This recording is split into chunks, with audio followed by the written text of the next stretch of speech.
What's up, guys? Welcome back to Worth the Wait. I am your host, Cookie Miller, and today we have a very, very special guest. We have Dr. Nicole Rankins.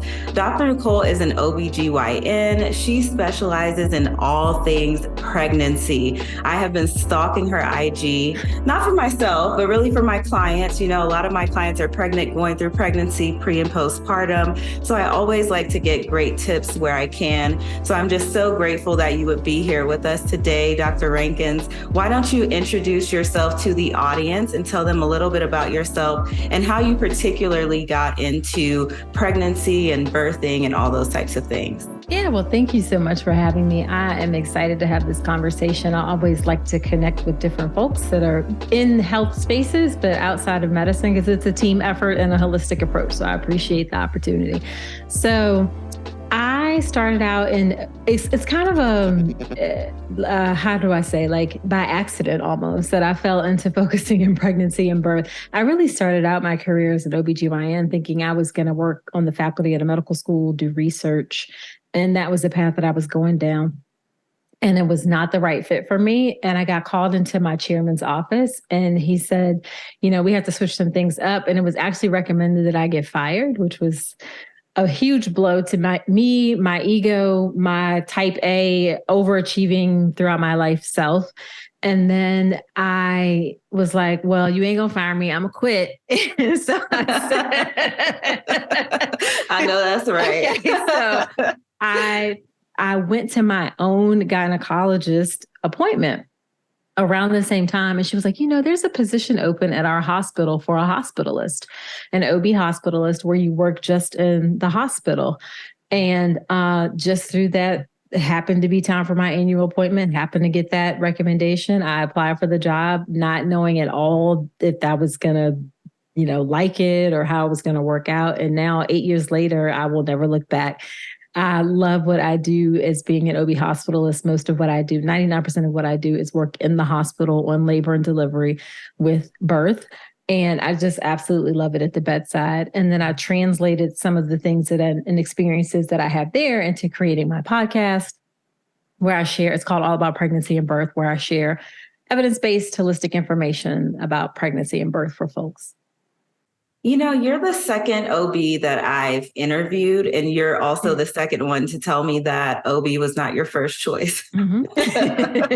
So I don't know. There's something about it. You guys are just kind of stumbling into the field. Yeah. But I think it's a fantastic field to be in, and something that I always like to point out, especially when I have my guests on the show. I try to find professionals who are women of color, just because I feel like we don't see ourselves enough in these spaces. Absolutely. And I really, on that same note, want to talk about what your approach is when it comes to breaking down barriers and just empowering your patients to voice their concerns about decisions regarding their healthcare. Sure, absolutely. So I start with whether it is at the bedside or in my online work, with centering the person giving birth in the information that I provide. So that means that I need to frame what I say, give the information through the lens of, I need to give this person the information that they need so that they are empowered to make the best choices for themselves. I should not be telling anyone what to do. None of us should be doing that. And now if someone asks, like, what would you do? Or, help me make a decision. Then of course I will, help do that and follow that lead. But really I am here to provide evidence-based information that takes into account the whole person so that they can make the best decisions for themselves. I love that you said that, that you're not making the decision for someone, but you're giving them all the tools that they need to make the decision themselves. I think a lot of the times when we think about just going to the doctor in general, it's kind of just like, what is the doctor going to tell me to do? Like whatever the doctor says to do. Yes. But we have options, right? Like there are different routes and different paths that we can take. 1000%. And we know that the history of medicine in general, and especially in OBGYN, is one where women were just told what to do, and you just listen to the doctor and you do what the doctor says. And that's a history that still filters today into some of the ways that people approach practice. Some doctors can get very sensitive or upset, or it's like ego driven if a patient questions what they say or has concerns about things. But we really need to shift away from that because that's just not the right way to practice. Yeah. I wonder if you could give any like tips in terms of what types of questions, especially someone who's pregnant or thinking about getting pregnant, should bring to their doctor where they're advocating for themselves and getting the information, but at the same time, not overwhelming, the doctor with a ton of questions during their appointment. Yeah, it can be tough because, and that's a big question because depending on the subject, it can be, or the time of point in your pregnancy, it can be, the questions can vary in terms of what you may ask. But in general, I would say you want someone, this isn't even a question. The first thing I want you to start with is how you feel with this person. So, what is your gut about how they make you feel? Do you feel like you're being listened to? Do you feel like you're being respected? Do you feel like they're wanting to take time with you? If those things aren't there, then you should find another doctor. Because I know we talk a lot about problems and things in our system, but there are good doctors, there are good hospitals, there are good midwives, there are good things out there. Sometimes you just have to find them. So start with like that gut check of how you feel with this person. And then some questions to ask require some reflection in terms of what you want. So for example, specifically for pregnancy and birth, if you want someone or you want something that's, I want to try for an unmedicated birth, or what people say natural. I say all birth is natural, but I think they mean without medication. If you want to try for unmedicated birth, ask your doctor, how many types of patients do you support with that? You can ask, like, how often do you do a cesarean birth? I have a class on how you make a birth plan and questions to ask and things like that. And we can talk about, resources at the end. But then, so things like, how do you approach birth, or how do you approach pregnancy? You really want someone who looks at it from the perspective that this is a normal and natural event that has happened literally for billions of years. However, there are some times when things can go wrong. And then if things go wrong, we may need to change course depending on what happens. So there's a bit of a, there's a messaging problem we have. Like there's some people in the quote unquote natural birth community who are like, all birth is natural, never do any interventions. All of those things are bad. And then on the other side, you have some doctors who are like, every pregnancy is a disaster waiting to happen. We have to do all the things, intervene all the time. You got to be strapped to the monitor. You got to do this, that, and the other. Both of them are wrong. What's actually is in the middle is that, yes, it's normal, it's natural, and we should start from that perspective, but we also have to be prepared for the real possibility that sometimes things do go wrong. And so that's the kind of doctor who you want taking care of you.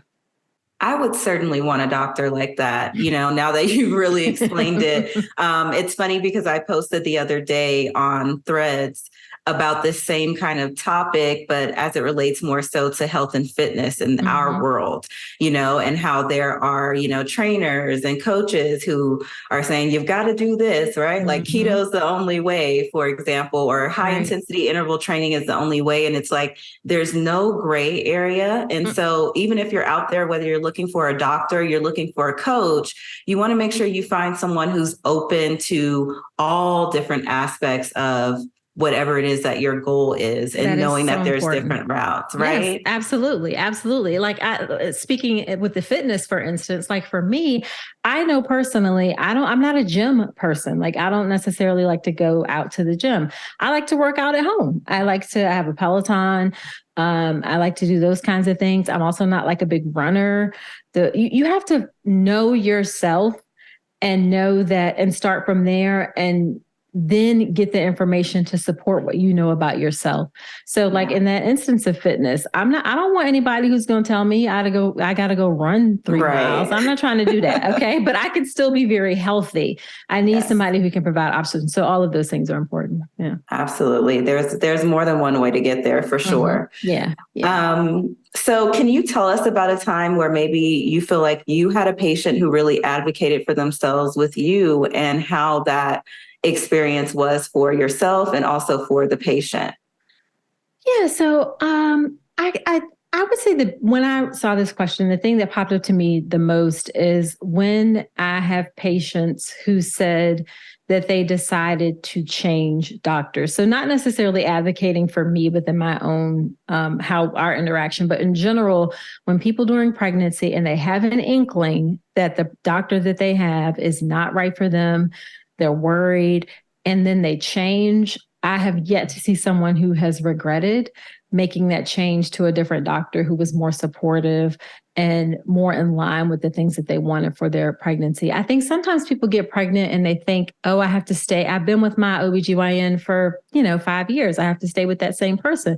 They may be great for your annual checkups, but they might not be great for your pregnancy or your birth. Right, You right. never have to stay in a situation where you don't feel supported. And as women of color, we need to take back our power and know that we have power and we have choice and feel comfortable exercising that. Yeah, yeah. And, speaking of women of color, just us going to OBGYNs in general, just doctors in general, I've seen so many, and I'm sure our audience has seen so many of the alarming statistics, particularly about Black women and birthing. And it's scary, to see those things. We've even seen people who are in the spotlight, like Serena Williams and her, experience and a near-death experience. So can you shed some light on why there is this disparity, and maybe some proactive measures and precautions that women of color can take to have safer pregnancies and birthing experiences? Yeah, so I have a couple things to say about this. Number one, yes, the statistics are alarming. Black women are 1.5 to sometimes, depending on the data, 3 times as likely to die around pregnancy and childbirth compared to white women. And that your education is not protective, your income is not protective. It's across the board, okay? And the reason I want to be very clear that this happens is racism.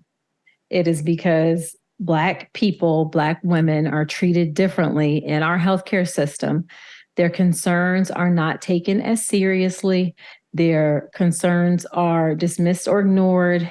They may not be treated as aggressively for conditions that we know impact health, like postpartum bleeding, like postpartum hypertension or hypertension around pregnancy.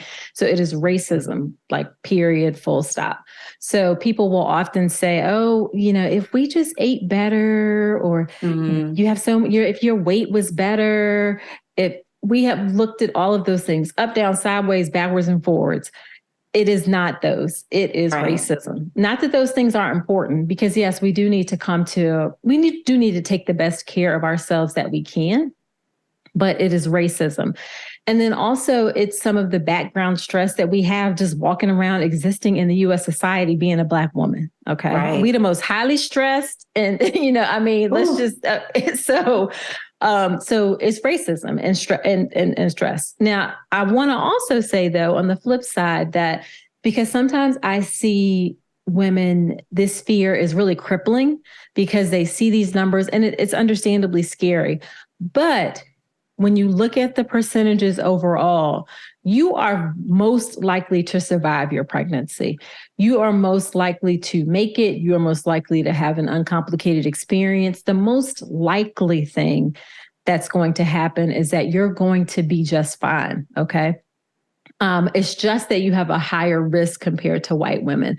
So yes, you need to know that risk, but don't let it cripple you. Don't let it I've seen some people even say, I'm not going to get pregnant because I'm so scared of dying. And I can't, tell people to make choices for themselves, but I want you to hear that 90+% of Black women will survive. Some people hear that they're more likely to die and they think that they're actually likely to die. And that's not true. So you as long as you have good care, you should be, in good shape. And then as far as advocating for yourself, you really just have to educate yourself. These doctor's appointments are like 5 minutes. Maybe, you know what I mean? Yeah. and the doctors, and that's, and I'm not, yes, there's some fault on doctors, but also they exist in a system. Part of the reason why I left the office is that they would schedule for me 2-3 patients sometimes at the same time. How can I do that? Like, I can't do that. I would be behind. I was constantly behind when I was in the office because I was taking time. It was just always, and then you're taking charts home. So there's these system factors that make it difficult for doctors to give the time that sometimes they often want to give. So the appointments are short. You have to advocate for yourself with education. There are online resources, podcasts, books to read. It doesn't have to be overwhelming. Just a little bit every day, riding in the car, you listen to a podcast, washing dishes, cooking dinner, listen to a podcast, that kind of thing. And some other things that I think are really important for Black women, especially if you can get a doula. During your pregnancy and birth. Doulas, they can help advocate for you. And evidence shows that they improve outcomes. They increase your chances for a vaginal birth, decrease your chances for a C-section, help you cope better with pain. So get a doula. They provide physical, emotional support during labor. Those things are really important.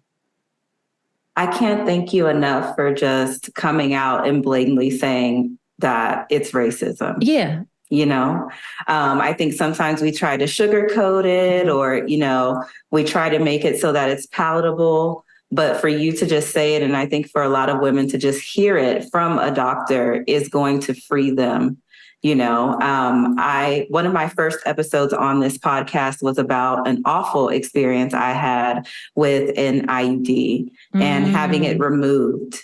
IUDs, I'm of the thought that there's always the gray area. It works for some people. It doesn't work for others. For me, it didn't. And I knew that it was impacting me and I wanted to get it out. And I would call my doctor's office and they'd say, no, it's not the IUD, no big deal. And I call and call and call. Finally, they scheduled to take it out. And when I tell you, Dr. Rankins, it was such an awful experience. Long story short, it turned out that the IUD had partially embedded. So that was why they were having a hard time taking it out. Right. My doctor at the time, who I absolutely adored, just so happened to be on jury duty. So she'd been out. It was a big case. She couldn't get out of it. Right. So it was an office that had maybe like 6 or 7 doctors. And almost all of them had come in the room to try to get this IUD out. Oh my God. It was awful. I was in tears. It was I think we did 2 or 3 appointments of trying to get it out. Right. And I mean, I just can't even explain how traumatizing it was. Oh my God. But pointing to the racism, there was one doctor in particular that came in and she said, well, I can try. So she goes and she tries to take it out. And I'm wincing and like crawling up the table because it hurts. It's very painful. Right. And she's like, look, do you want me to get it out or not? Right. And I think, I have to say this office was all white female doctors. And I think for me to have come in, I'm a Black woman. I'm one of the only Black women I ever really saw at that office when I went. And I present a certain way because maybe I look physically strong. You can see my muscle definition and everything, but it really felt like they just think that I can handle this. You know what I mean? So racism definitely exists and, we feel it. And I was a lot younger, when this happened. I think if I was at my age now, I would have, I probably would have had some choice. Yes. Some choice words, but you find your voice and you find yourself as you get older. Right. And looking back on the experience, I mean, that was just awful. I'd never let that happen again. But I just wanted to share that because I think that a lot of women, especially Black women, can resonate, even if it's not the IUD, it may have been their birthing experience, right? It may have been their birthing experience or a nurse during the course of their care, or, we all sadly have experiences where we can point to where we felt like maybe we were treated differently because of being Black, for sure. Yeah. I want to switch gears a little bit. I know that you do not necessarily specialize in fertility, right? But maybe you can just give us a little bit of information, especially when we're thinking about people who have hormonal imbalances. And I just want to know about the relationship between those hormonal imbalances and fertility and any advice that you have on just navigating that space for someone who's trying to get pregnant. Yeah, so I will say, and I'm going to be honest, this is probably going to be a little bit controversial. So we as OBGYNs, when we hear the term hormonal imbalance, it almost makes us like, oh, what do you mean by that? So do people mean like, is it the thyroid? Is it the estrogen? Is it because there's not a specific blood test or series of tests that we can necessarily say like and diagnose a condition of having a hormone imbalance. So I would like to get deeper and say, okay, when you say you think a hormone imbalance, what is it that you mean? Do you mean that your periods are not happening on a regular basis? Because the way fertility happens is that under typical circumstances, roughly every 22 to 28 weeks, we go through a cycle where our brain sends signals to our ovaries. Our ovaries release hormones that make an egg come out. In the process, the uterus, that hormone cascade between the brain, the ovaries, and the uterus sends a signal to the uterus to get prepared to receive a pregnancy if need be. And so the lining of the uterus gets fluffy, gets ready to have a cushiony landing for a pregnancy if you get pregnant. Then what interrupts that cycle is if you get pregnant, then HCG cuts that cycle off. That's the pregnancy hormone HCG, and then you go into a pregnancy hormone cycle. But if you don't get pregnant, then the body's like, okay, we didn't get pregnant, and it has to shed the lining of the uterus. That's what comes out during your period. So that's like a simplified approach to what happens in that hormone cycle. So if something, and it happens on a pretty regular basis, as long as everything between your brain, your ovaries, your uterus are all connected. Also, your thyroid can play some role in that as well. If your thyroid is off, can affect that cycle. But that is what happens. So if there's some imbalance in there, whether it's sometimes extra weight, because the estrogen and fat tissue can actually throw off that cycle. So we have to look at what the underlying cause is and not just necessarily imbalancing the hormones. So try to make the cycles more regular. So you're releasing an egg on a regular basis in order to get pregnant. It seems like people get pregnant like just by sneezing or whatever. It's like, God dang, she done did like why is she? But the data, actually, you only have about a 25% chance of getting pregnant with each cycle. Wow. And we're only going to have roughly 12 or 13 cycles a year. So there actually aren't that many opportunities to get pregnant. So you just have to look at that whole big picture of things when it comes to fertility. And how long is that window? Well, actually, maybe we should go back because I know you wouldn't be surprised, but maybe the listeners might be surprised. There are so many women who come to me and I have a check-in form and I'll just ask them, hey, what day of your cycle are you on? And they're like, what is that? Listen, girl, we don't be educating people about our bodies. We don't learn about what happens in our bodies. And because there are actually a lot of cues that you can see that'll help you know about fertility. So, right, like you're saying, are you on day one? Are you on day in the middle of your cycle around about when you should get pregnant, when you're releasing an egg? You can actually see changes in your cervical mucus. You can see changes in your body your temperature, the subtle things that can help you understand clues. Yes, it takes a little bit more work, or you can just go to the store and get those LH kit tests, which work very well to help you know when you're pregnant. But yes, that day one of your cycle is the first day of your period. And then all the way, you just count the days from then. And then the next first day of your period is the next day one. So that's the most basic way to put it. And roughly you release an egg somewhere in the middle. So around day 12, 13, somewhere around there. It's going to depend. Also, everyone doesn't have a 28-day cycle. We have perpetuated that myth in medicine that everybody has a 28-day cycle. That is not true. For some people, maybe a little bit longer. Some people may be a little bit shorter. So it's really about getting to know your own body and feeling comfortable in your own body and being comfortable even in your vagina. Like some women are like, I don't want to touch, like just be comfortable. And you should know your own body. Yeah. Yeah. Thank you for explaining that. I think a lot of people get caught up and they're like, I don't have any idea. I'm like, how long is your cycle? And they're just like, 7 days. Yeah. I'm like, wait, no, like your entire cycle. They're like, what? Right. So we definitely need that education. I think health class was not quite enough. Not at all. But if women really start to pay attention, they'll feel it, right? Like, I mean, I can feel all my different phases. I'm like, oh yeah, I know I'm ovulating now. Right. Yep. Right. So you kind of feel it once you get to know it a little bit. Are there any like common misconceptions around fertility, or do you have any encouraging words just for women who are struggling with fertility? They want to be pregnant and, it's just not happening for them. Yeah, it can be frustrating. I will say for our first, I have two daughters. For the first one, it took us 6 months to get pregnant, and I thought I was going to die. I was like, this is just, please forgive me for all of those who take longer. You can reach through the screen and slap me right now, because I know 6 months, people will be happy to do that. But I say all that to say, like, it can be mentally exhausting, especially when you really want to get pregnant, and that's normal because you only have that one opportunity, roughly once a month or so.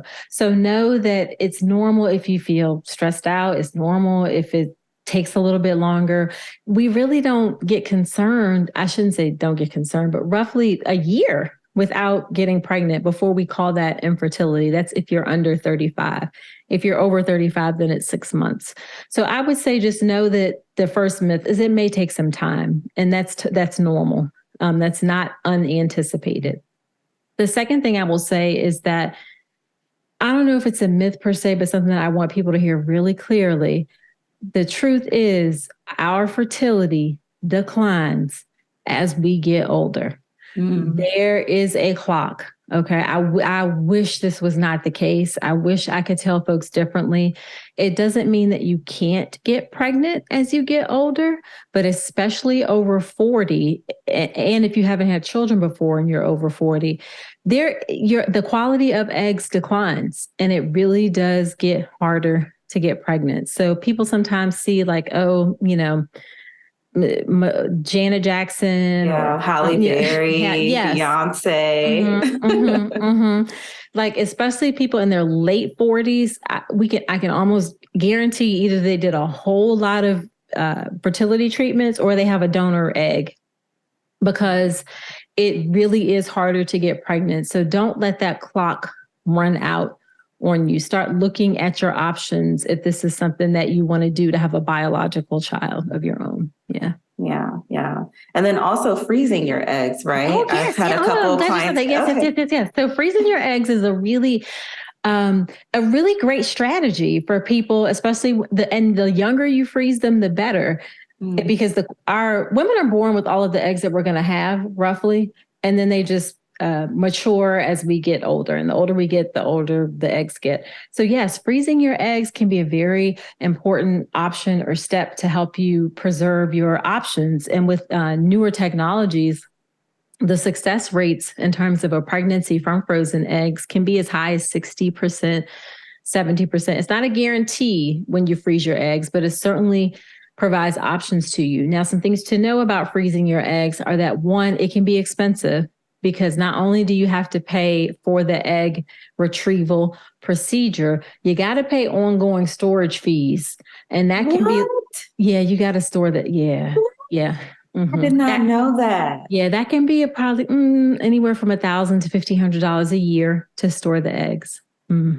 Yeah. A storage fee. Okay. Yep. You gotta store the eggs. So you harvest the eggs, get the eggs, then you got to store the eggs, and you have to pay for however long the eggs are stored to keep them frozen.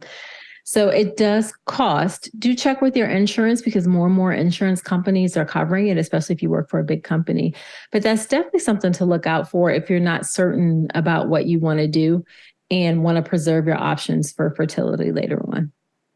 Wow, good to know. The storage fee thing is going to stick with me, because it's like, if you freeze your eggs and you wait, 10 years or so, that's a $10,000 investment. Easily. Yeah, it could be easily. But for many, it's worth it. 1,000%. Yeah. 1,000%. Yeah.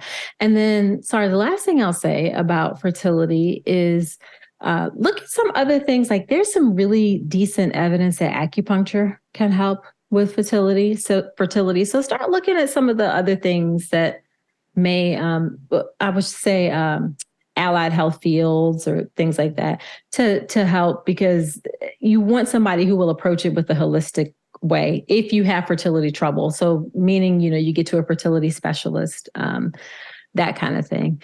And listen, I'm just coming up with things. They just popping into my head. The last thing I want to say, the last thing I want to say is if you have trouble with fertility, go see a fertility specialist.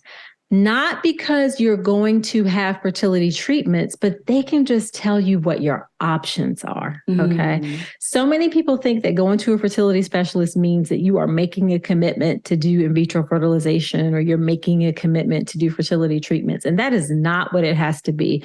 It really will help you get your options in line. So you know what your options are and you know what things might cost, and then you can make decisions from there. Very good advice. Very good advice. I want to switch over to talking a little bit about some pregnancy myths. I think we've all heard that, pregnant women shouldn't eat fish and things like that. So are there any specifically surrounding nutrition, any common myths that you can tell us about or maybe even dispel? Sure. Yeah. So actually pregnant women can't eat some types of fish. Okay. So some types of fish are okay and good, actually, because they help with something called DHA, which can help the baby's brain development. So you want to stick with bigger, like salmon is good. Tuna is okay. There are a few weird fish that you can't eat, but fish once a week or so is perfectly fine. So you can eat fish. Probably the biggest myth, and nobody wants to hear this, but you're not really eating for two, you're eating for 1.25. You only need an extra 500 calories a day. That's it. Yeah. So, yeah. And I think you just hurt some feelings, maybe. I did. It's only an extra 500 calories a day, y'all, which isn't a lot. That's like an apple and a few tablespoons of peanut butter. You don't need to eat a ton of extra food, just 500 calories a day. And I will say that, and this one is a little bit controversial from OBs. I don't want you to weight is important. Don't get me wrong. Weight is important in pregnancy, but there are some people, no matter what they do, they gonna gain 50 pounds and their body is they're just going to gain 50 pounds. So I don't want you to focus so much on that number. What I want you to focus on is the thing you can really control, which is what you put into your body. So do your best to eat things that are as close to the ground as possible and as minimally processed as possible. And we should really do that in life, try to eat things that are as holistic as we can, but just focus on what you can control, the things that you put into your body, eating as healthy as you can, and don't focus so much on the number on the scale, because some people will just gain a lot, and that's just how their body does during pregnancy. And then the final thing I'll say is do not expect your doctor to really know a whole lot about nutrition, because we don't get any training about nutrition, not very little, actually. So if you want to get a more in-depth, personalized knowledge about nutrition and things for your own unique circumstances, for example, maybe you are vegetarian or you are vegan or you have religious beliefs that change what you eat, then you need to see a dietitian, actually, because your OB really doesn't get much training in it. We appreciate you. Thank you for saying that. Thank you for saying that. Sometimes we need to hear that. I think people think of doctors and they're like, you're Superwoman. You have all these superpowers, everything. And it's like, you're still just a person and you're trained in a specialty and you know what you know about that specialty. It doesn't mean you know everything, right? Exactly. Yep, for sure. So, and even specialties within that specialty, when you talk about going to see a fertility specialist. So it's not even just going to your OB, but maybe going to someone like Dr. Rankins, who does specialize in birthing and things like that.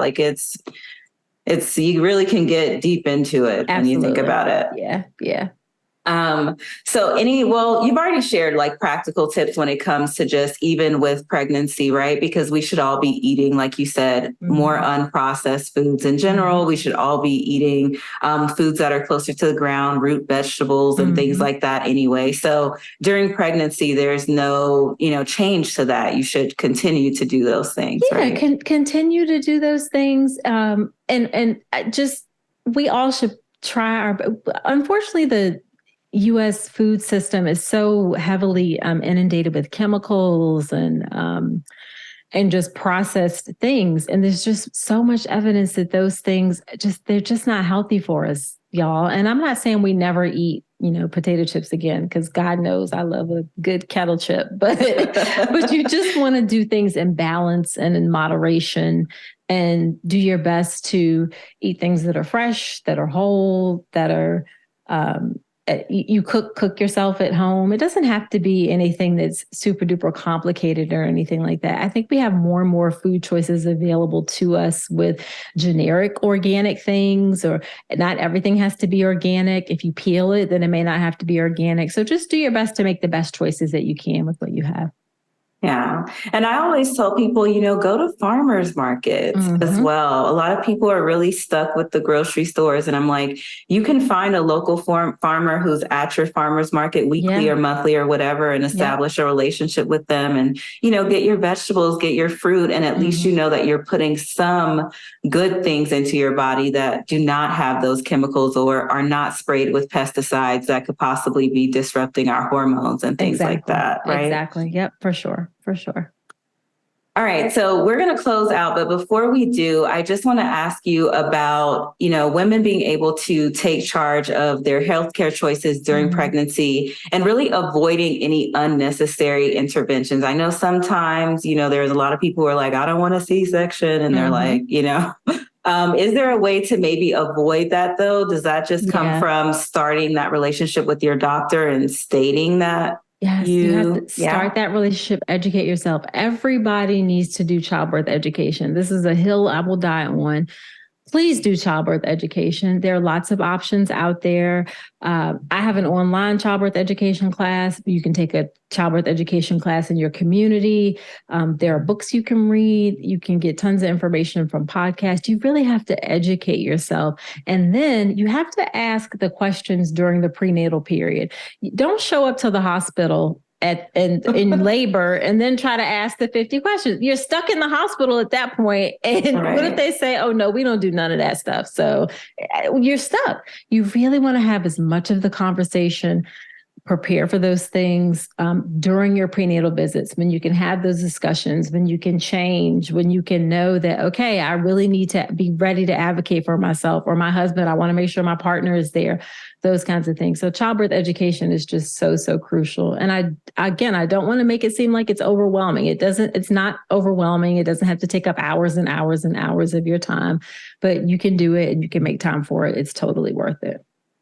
Well, I'm definitely going to take your class. I feel like I need to take that. I have a lot of pre and postpartum, clients, and I want to support them as best as I can. So I feel like taking your class would probably be helpful for me as well. And I would recommend it to my colleagues as well so that they can support their clients in those phases. So aside from that course, can you tell us about any other projects or initiatives that you have coming up and where our audience can find you? Yeah. And then actually one more thing I want to say about pregnancy is that I said, consider a doula, consider a postpartum doula, start thinking about your postpartum period while you're still pregnant, like in the third trimester, start preparing for postpartum, lactation counselor, maybe a pelvic physical therapist to help you with healing with your body, those kinds of things. So start thinking about the whole spectrum while you're still pregnant so you're ready afterwards. And then as far as like initiatives or things, really, I just love to send people to my podcast. That's my baby. I put my heart and soul into my podcast. I'm so grateful. It just recently crossed 2 million downloads. Congratulations. That's awesome. So it's called All About Pregnancy and Birth. It is available on all the podcast platforms. And you can also head to my website. I have a bunch of free resources and downloadable things there about like labor pain, how to, your options for pain management, prenatal test, all of that stuff. My website is drNicoleRankins.com. Awesome. And we can find you on IG as Dr. Nicole Rankins, right? Yes, I'm everywhere at Dr. Nicole Rankins. Yes, thank you for that reminder. I'm also on Instagram where I share information there. I'm there at Dr. Nicole Rankins. And she has a ton of stuff, you guys. Like her social media is on point. There are so many resources. You can learn even just from scrolling through her Instagram a ton. So I try to make it easy for folks. Yeah, it is. It is. Everything is all titled and everything. I was like, ooh, what's this?